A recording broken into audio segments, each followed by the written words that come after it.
Vakar sutikau filmo Džono Viko pasaulio balerina žvaigždės Ana de Armas ir Normaną Reedusą.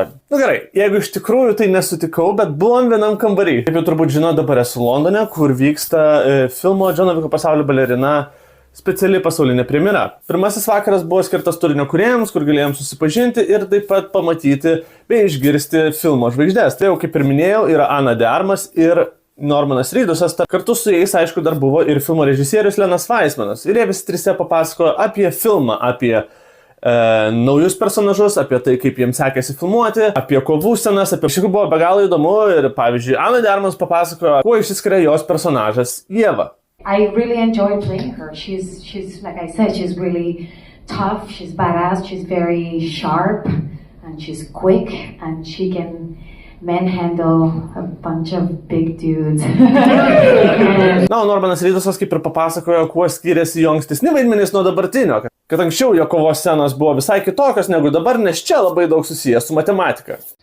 For cinema, and it's a lot of math, because like this is blowing up next to you, lines you give are cues for certain stuntmen and actors to move on, so it's a lot of math. I'm not good at math, but... Na ir žinoma, buvo visai daug įžvalgų iš paties režisieriaus Leno Weismano, kuris iš tikrųjų papasakojo ir apie pasirengimą, ir apie filmavimus ir panašiai. The movie takes place parallel with John Wick 3, and so that was also an interesting and really fun way to intertwine the scene what was happening in Eve's experience during the time of Parabellum.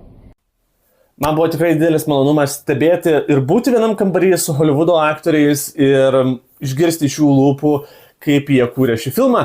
Ir už tai turiu padėkoti tik tai jums, tie žmonės, kurie mane seka, kurie palaiko, kurie rašo komentarus, kurie kelia mano matomumą, nes jūs iš esmės padėjote įgyvendinti mano svajonę. Ačiū jums labai dar kartelį ir judam toliau. Šiandien turėsiu dar vieną Raudonojo kilimo premjerą, kurioje jau turėtų susirinkti visi filmo aktoriai ir bus paties filmo peržiūra. Jeigu nori daugiau matyti turinio, tai yra daugiau nuotraukų ir visko, ko aš negaliu kelti čia, nueikite į mano Instagramą, jisai yra virš mano galvos, ten jau bus keliama vėlgi daugiau turinio, kaip ir buvo daroma vakar ir ypatingai per storius. Tai prašau, užeikit, pasižiūrėkit ir susitiksim su kitu video.